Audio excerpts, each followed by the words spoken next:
All right, so we're diving into this Cotton Bowl matchup between Ohio State and Texas. You sent over a ton of articles and analysis, so it seems like you're really trying to break this thing down.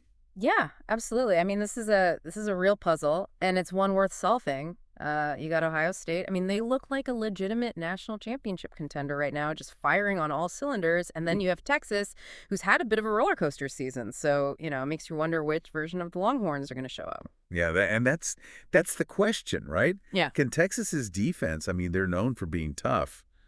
Can they actually slow down this Ohio State offense?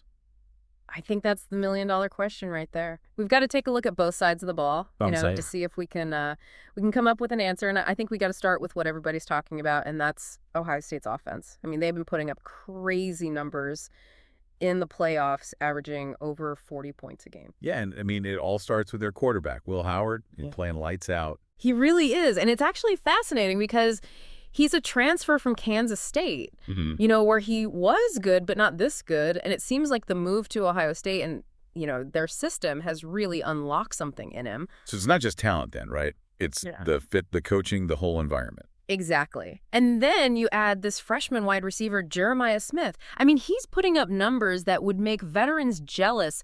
290 receiving yards and 4 touchdowns in just 2 playoff games. That's insane. It's like he's playing a video game out there, and he's going up against the Texas secondary that is thought to be one of the best in the country.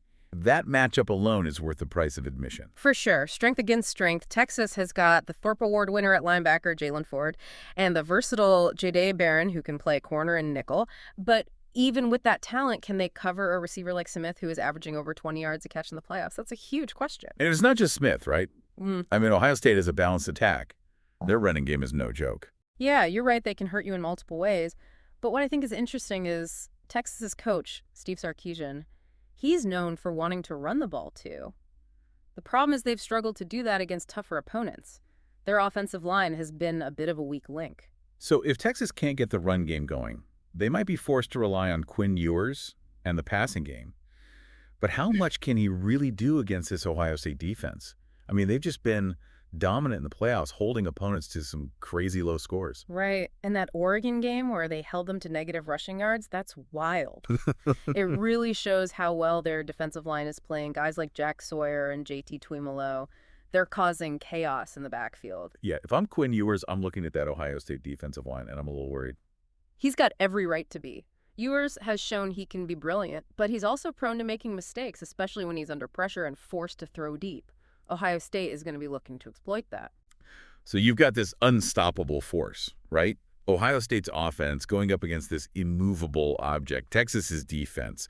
It's like a classic boxer versus wrestler matchup, right?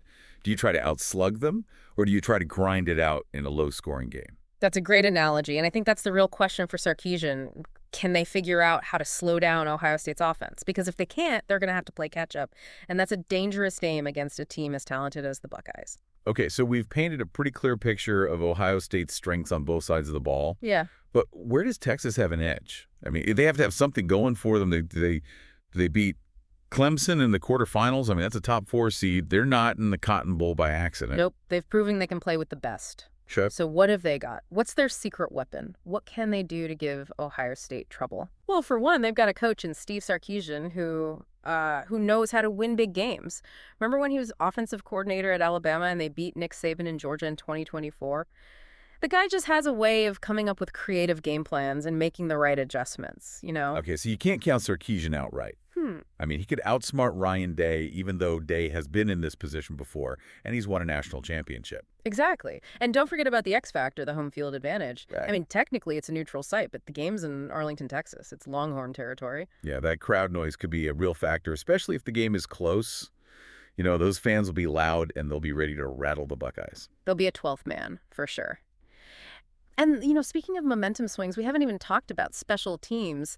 Texas has a slight edge in the return game, which could be a difference maker in a tight game. Yeah, field position is so important, especially in a game like this where points might be hard to come by. Mm. If Texas can consistently, pin Ohio State deep in their own territory, that changes the whole game. Absolutely. And they've got the talent to do it. Now, Ohio State has the more reliable kicker in Jaden Fielding, so they might have the edge when it comes to field goals, but every yard is going to matter. All right, so we've talked about a few advantages for Texas coaching experience, home field edge, and a slight advantage in the return game. But let's go back to that main question. Can their defense actually slow down this Ohio State attack? Well, if they can, it all starts with Jeremiah Smith, but how do you do that? Do you double team him and risk leaving other receivers open? Or do you trust your best corner, J.D. Barron, in single coverage and hope he can handle it? Yeah, he's been pretty locked down all season. But Smith is something else. He's a matchup nightmare. It's like trying to guard a cheetah with a house cat.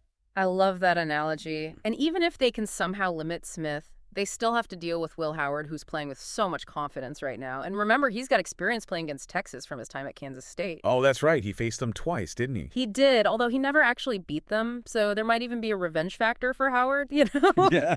Wow. I didn't even think about that. Yeah. So he's got the talent, he's got the system, he's playing with confidence, and now he might have some extra motivation.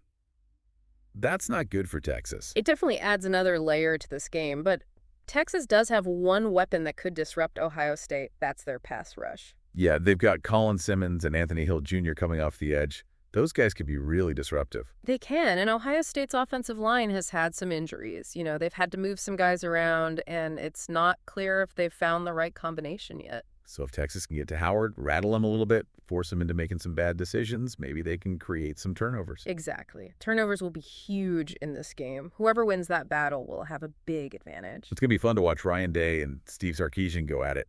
Two offensive masterminds, trying to outsmart each other. Who do you think has the edge there? That's a tough one. They're both brilliant. I think I might have to give the edge today, though. He's been here before.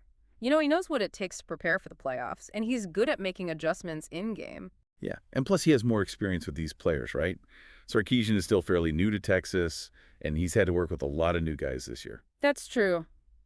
Day has a better feel for his players and what they can do. He's also had more time to build those relationships. Okay, so it sounds like Ohio State has the advantage when it comes to coaching talent and experience. But we talked about how Texas has home field advantage, a dangerous return game, and a coach who knows how to win as an underdog. Right, but there's one thing we haven't really talked about yet. It's the mental game. Okay, I like this. What do you mean? Well, think about the pressure these guys are under Ohio State. They're the favorites. Everybody expects them to win. If they don't win at all, it'll be a huge letdown.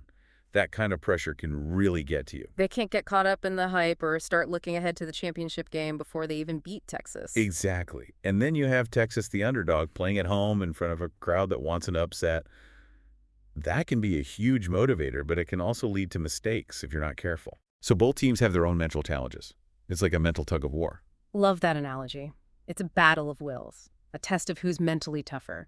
Whoever can stay calm and focused, avoid those big mistakes, and stick to the game plan will have the advantage. So you're saying that for all those fans out there who are trying to predict this game, it might come down to something you can't see in the stats. You got it. It's about heart. It's about who wants it more, who's hungrier. This game could come down to the wire, and it'll be interesting to see who handles the pressure and makes the plays when it matters. It's going to be a nail-biter. It's a clash of styles, a battle of wills. Yeah. This Cotton Bowl is going to be an instant classic, so get ready for a wild ride.